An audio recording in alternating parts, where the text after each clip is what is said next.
درود رفقا. بین همه آشایی که تا به حال درست کردم این یکی جایگاه خاص داره، نه فقط به خاطر طعمش بلکه به خاطر ترکیبی که شاید کمتر بهش فکر کرده باشیم. یه آش خوش‌عطر، خوش‌طعم و متفاوت که هر بار درستش کنی با استقبال روبرو میشه. بریم که طرز تهیه‌اش رو ببینیم.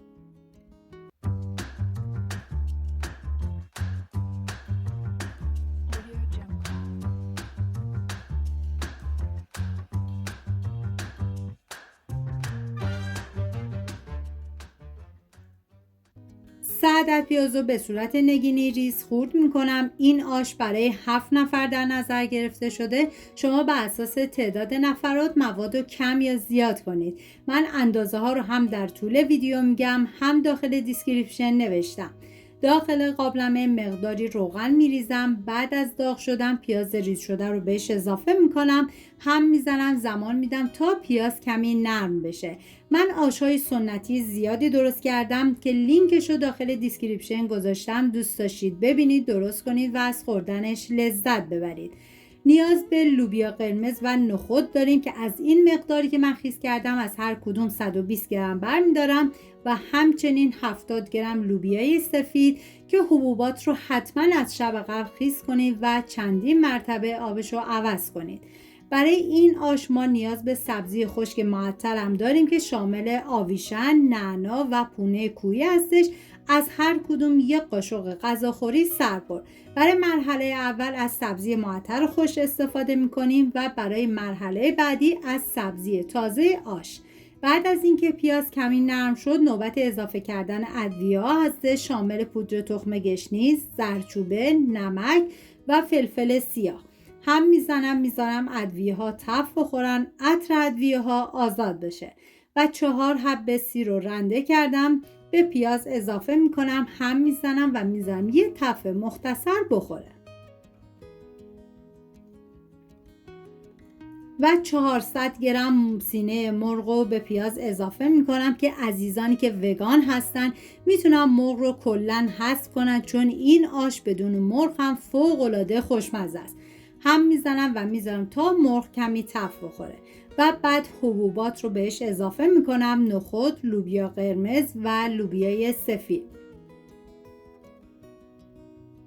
هم میزنم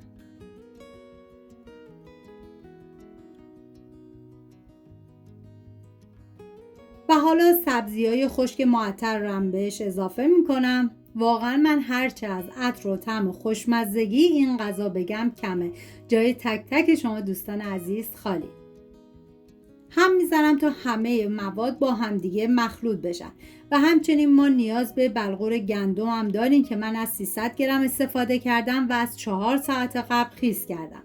بعد از اون بلغور گندم رو به بقیه مواد اضافه میکنم. نکته خیلی مهم، زمانی که بلغور رو اضافه کردید اصلا هم نزنین و تف ندین. این کار باعث میشه که نچسبه و اصلا هم ته نگیره. آب رو هم به اندازه‌ای بریزید که تا سطح بلغور رو کاملا بپوشونه و من زمان میدم تا این حبوبات و بقیه مواد کاملا بپزه و جا بیفته. توی این فاصله میریم سراغ بادمجون. نیاز به 3 عدد بادمجون داریم که طبق ویدیو ریز کنید و اگر بادمجونی که استفاده میکنید نیاز به گرفتن تلخی داشت، به هر روشی که راحت هستی تلخی بادمجون رو بگیرید. من ریختم داخل یه ظرف و مقداری نمک و آب بهش اضافه کردم. به مدت 20 دقیقه گذاشتم کنار. بعد از 20 دقیقه بادمجون رو از آب خارج کردم و کاملا خشک کردم. داخل تاب مقداری روغن ریختم. بعد از اینکه روغن داغ شد بادمجون رو ریختم داخل تابه. سر تابه رو گذاشتم تا زمانی که بادمجون سرخ شه و از روغن خارج کردم. بعد از اینکه مرغ پخته شد به هر وسیله‌ای که دارین باید کاملا ریش ریش کنید و بادمجون سرخ شده رو بهش اضافه کردم. مقداری از مواد آش رو برداشتم به این مواد اضافه میکنم و باید با استفاده از گوشت‌کوب دستی کاملا له کنید. به هیچ عنوان از گوشت‌کوب برقی استفاده نکنید. و حالا میریم سراغ آش. زمانی که مرغ و بادمجون له شده رو به آش اضافه کردید باید تا 5 دقیقه کاملا هم بزنید و با حرارت کم حتما این کار رو انجام بدید. توی هر مرحله که مواد رو اضافه میکنیم اگر دیدیم که آش سفته مرحله آب رو اضافه میکنیم و باید حتما هم از آب جوش استفاده کنیم. و حالا من توی این مرحله دیدم که سفت، مقداری آب جوش ریختم و نیاز به سبزی آشم داریم که من از 3 دسته اسفناج، 2 دسته جعفری، 3 دسته گشنیز، 3 دسته تره و 1 دسته نعنا استفاده کردم که خورد شدهش باید 250 گرم باشه که من سبزی فریزری داشتم. و حالا توی این مرحله دوباره مقداری آب جوش میریزم و بعد از اینکه سبزی رو اضافه کردید بذارید به مدت نیم ساعت دیگه این آش بپزه. بعد از نیم ساعت 5 قاشق غذاخوری کشک رو باید رقیق کنید و به آش اضافه کنید. زمانی کشک رو اضافه کردید باید سریع هم بزنید تا موقعی که به جوش بیاد و بذارید به مدت 20 الی 25 دقیقه دیگه این آش بپزه. توی این فاصله میریم برای پیاز مرحله دوم که 5 عدد پیاز رو به صورت خلالی خورد میکنم. پیاز این مرحله هرچه بیشتر باشه فوق‌العاده خوشمزه تر میشه. بعد از اینکه پیاز رو ریز کردم داخل تابه مقداری روغن میریزم. بعد از داغ شدن پیاز ریز شده رو بهش اضافه میکنم، هم میزنم و زمان میدم تا پیاز طلایی بشه.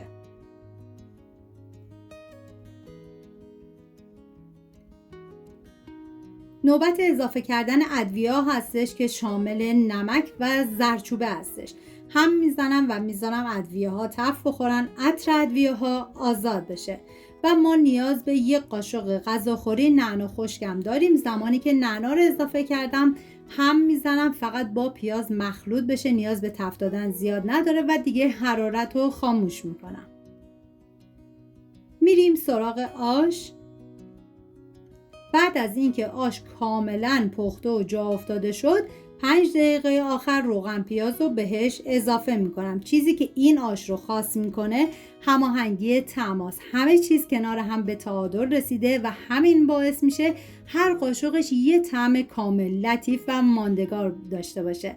واقعا ارزش امتحان کردن داره و بهتون پیشنهاد میکنم که حتما امتحانش کنید.